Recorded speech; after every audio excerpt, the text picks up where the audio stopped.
Welcome to Everyday Happiness, where we create lasting happiness in 2 minutes a day through my signature method of intentional margins, creating harmony between your to-dos and your priorities, happiness science, and musings about life.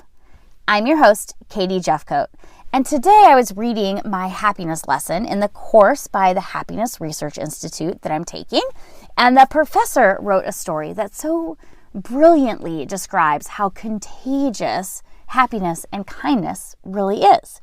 And there are a million stories like this one.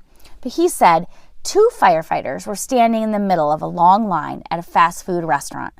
Before they could reach the front of the queue, the siren of the fire truck went off and they had to leave, hungry. Seeing this, a couple who had just received their meals gave them to the firefighters, and then they got back in the queue to order themselves their meal again. When they finally reached the front of the line, the manager paid for their meals. Maybe you are kind to someone and karma doesn't come back to you quite that quickly, but you'll still get that emotional happiness boost just from being kind. Kindness is not only a virtue that's easy to practice, right? It genuinely makes the giver happier than the receiver. This is a real life example, but I wonder how this would play out in social media. If we thought that the person on the other side of the screen was like looking right at us, right in our eyes.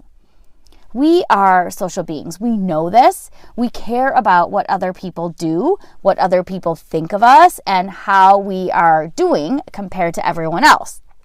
But what if we set an example of being kind? And what if that ripple effect starts to take hold and diminish some of the toxicity in favor of a more kind social media? We care about what other people think generally, right? This is why people care about relative income and not absolute income. We've talked about this. People look at how their peers are doing, so we can see why social media would have a negative effect on how people feel about their lives. But what if we flipped the switch?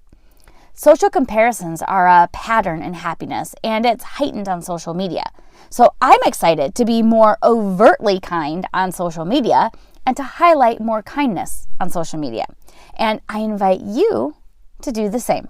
Maybe you can start a ripple effect that goes way beyond us. If nothing else, it will boost our happiness and the happiness of the people we are kind to.